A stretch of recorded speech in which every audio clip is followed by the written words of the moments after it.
So, this is a real musket? No, it's just a prop weapon. Not bad. Have you seen a real musket before?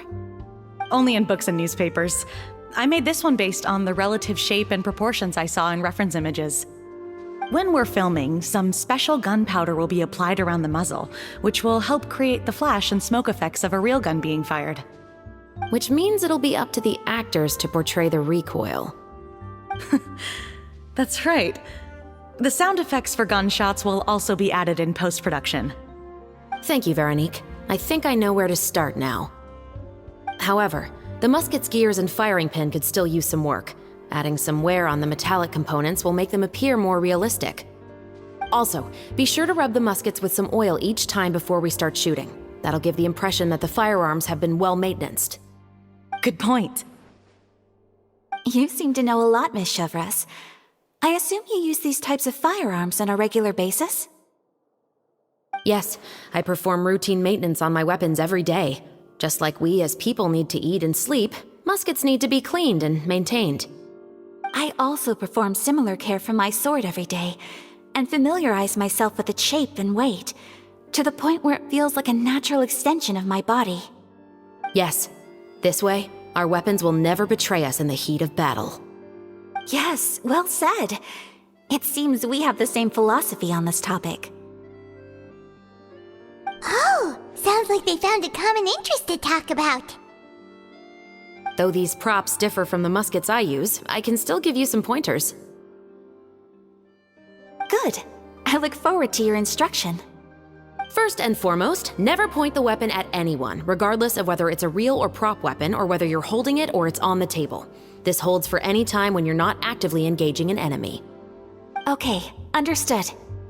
When aiming the musket, extend your arm so that it's level with your shoulder, and use your eye to look down the weapon's sights. Like this? Not bad. Now, try saying your lines.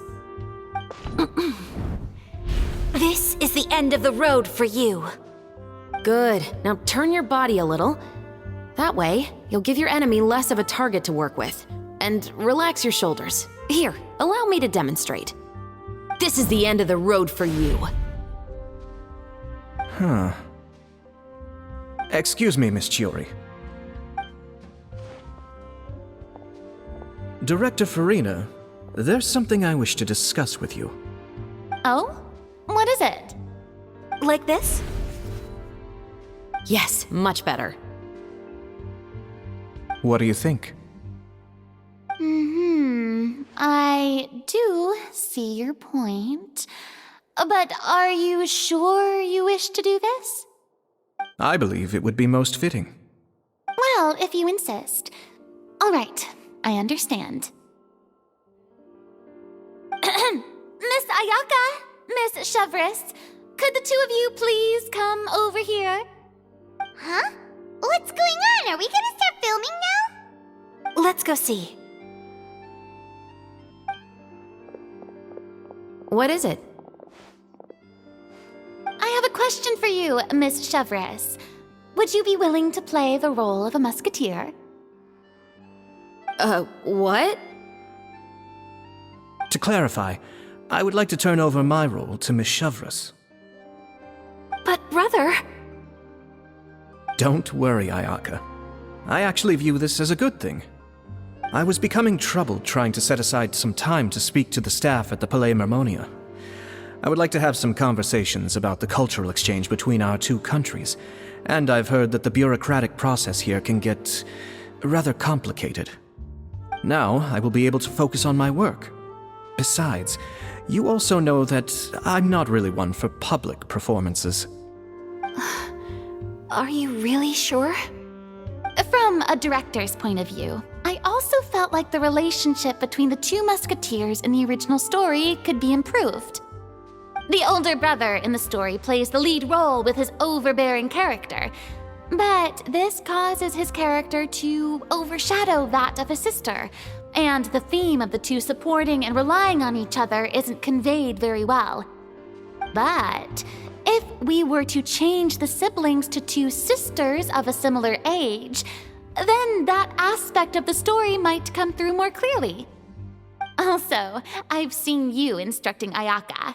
That cold and dignified personality is exactly what we need for the older musketeer. Of course, even with all these insights, the decision should still be made by Miss Chevreuse. Chevreuse mentioned that she really likes the story, right? Paimon bets that she'll take the role. All right, I'll take the role. Good. It's decided then. I'll get started on making edits to the script. We'll also need to make some immediate adjustments to the lighting, props, and costumes.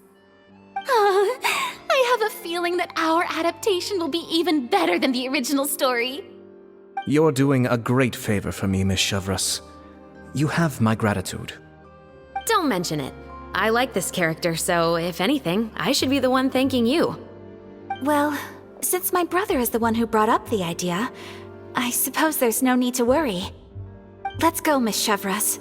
I look forward to working with you. Please, just call me Chevreuse.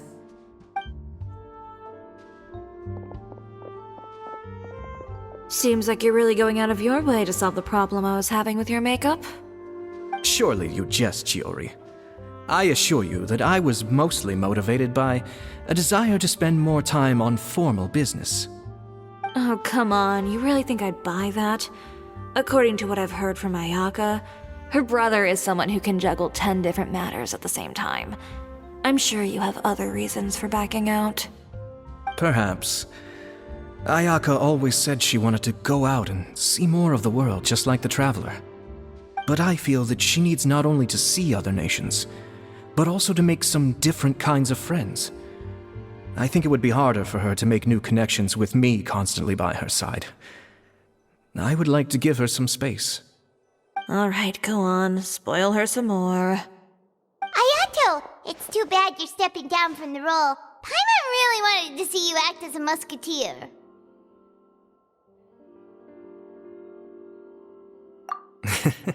No need to poke fun at me. I'd wager that you also felt that I wasn't the best candidate for the role. It's a little hard for Paimon to imagine you saying those lines. Yes, I've made an appointment to meet some people from the Palais Mermonia. Now, I will have some more time to prepare. Traveler, get the camera ready. Paimon, get the clapperboard. Actors, to your positions. We're about to start shooting the first scene. Go on now. And please take good care of Ayaka. Yep, don't worry.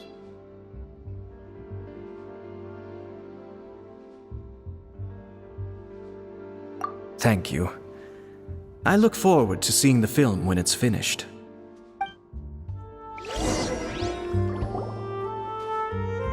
All right, now that we're all here, let me help set the scene for everyone. The first scene takes place when our two main characters are still living at the Baron's estate. They've been ostracized and verbally abused by others in the household, but they still have no idea why. We want to capture how naive and innocent they are despite their pain. Chevreuse will be playing the role of the older sister, Tulip, and Ayaka will be the younger sister, Iris. Be sure to get close-ups of the main characters at the right moment. Silence on the set! Lights, camera, action! Let's go! Tulip, Mother's been out for quite a while now. Perhaps she went to pick some flowers on the way home. You know how she loves flowers. Iris, Tulip! I'm home! Mother! You were out for so long, we were beginning to worry about you. I'm sorry, but I'm back now, safe and sound. Here, I brought your favorite treat, apple turnovers. Mother, what are those bruises on your hand? Huh? What bruises? Oh, I must have bumped into something while I was working yesterday. But I didn't notice them this morning. Then perhaps they're from when I accidentally tripped when I was out just now. By the way, did you have fun playing at home? What's the matter, Iris?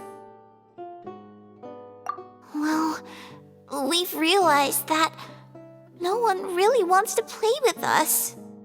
They even took Iris's doll and spat at us. And they even called us names. They said we were... Shh. It's all right. Don't worry. Girls, listen to me. It doesn't matter what anyone says. Don't listen to them. No one can define you with such words. You both have wonderful lives ahead of you. Just like your names. You will both blossom like beautiful flowers. Maybe your time to blossom hasn't quite come yet, but one day, you two will bloom more beautifully than anything else. Don't let the soil you're in now ruin your future beauty. Understand? My dear daughters. And cut! Not bad. The actor's emotions were all on point. Let's keep that take. Also, if our clapper loader could avoid shouting at the start of the scene next time. Oh, got it. Great. I was a little worried that my nerves would get the better of me. What about you, Chevros? I felt fine. The lines weren't too difficult at all. Seems like Farina must have adapted the role nicely. You two were great. I couldn't tell it was your first time acting in a film. You should have more confidence. Thank you for your encouragement. Positions, everyone! We'll move on to the next scene after we try a few more camera angles.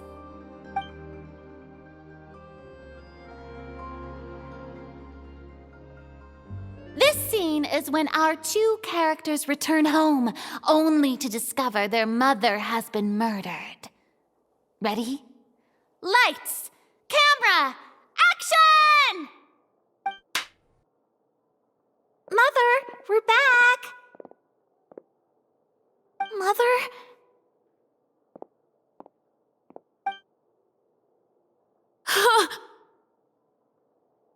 What's wrong, Tulip? Iris, stay away! Huh? Why? What's... Mother!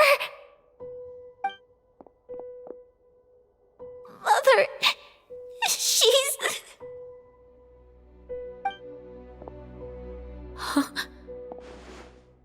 There's poison in this cup. Huh? I could have sworn I've seen this kind of cup before. Those aristocrats. They didn't even try to cover up their actions.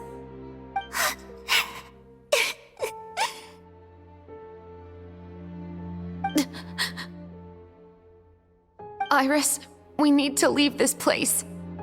Leave? But now that Mother is gone, where can we even go? Anywhere. All I know is that we can't stay in this house. But are we just going to let them get away with this? We'll have our revenge, I promise you. Just not right now.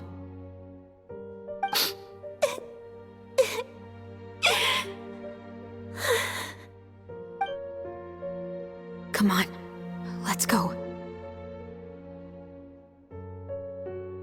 No, wait. We can't just leave Mother here like this. At least let me leave this rose with her. That's why we went out in the first place. To buy her this flower. All right. Goodbye, Mother. We'll avenge you. Someday. And cut! Beautiful! Great performance! Oh my, you're so amazing, Ayaka! Were those real tears I saw? How did you do it? I was surprised too. Thank you for the kind compliments. Actually, as soon as Director Farina said action, I told myself not to think about anything. I just felt the weight of the moment and became the character. It's quite similar to practicing the art of the sword. You clear your mind and focus only on what's happening in front of you. Ayaka's performance was amazing. Have I discovered an acting prodigy? Pipe down, everyone! We need to move on to the next scene!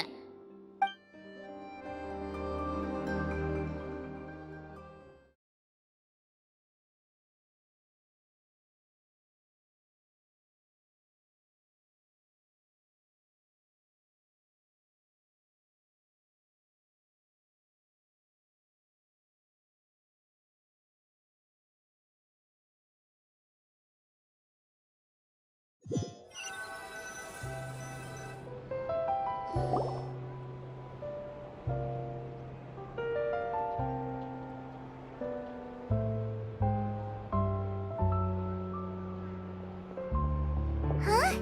Are we done already? But Paimon wants to keep playing with the clapperboard.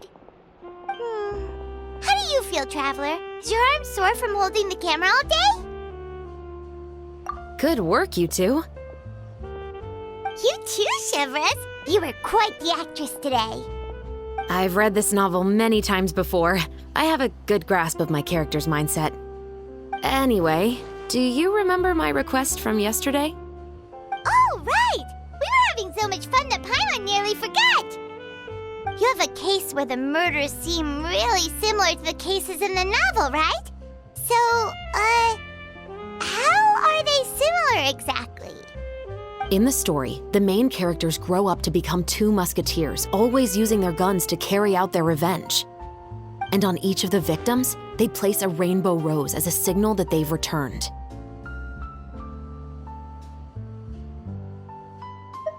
Yes, that's correct. We found rainbow roses just like in the novel. Seems like you're connecting the dots now.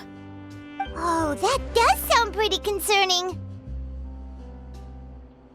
Especially after seeing the script today.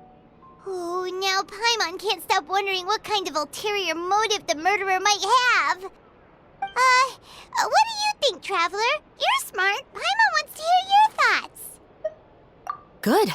On behalf of Fontaine's Special Security and Surveillance Patrol, thank you for your dedication to justice. There's no time to lose. We should start investigating right away. Follow me. Huh? Right now? But we just got done filming all day. Paimon's so tired. The most valuable intel always comes after nightfall. They are like small, remote islands in the middle of the sea. If you don't stay vigilant, you will pass right by them in the fog. That's how one of my favorite books always puts it, at least. So, where are we going right now? Let's start by checking out some workshops that sell mechanical components. If the culprit is making their own weapons, it's very likely that they'll visit those sort of places.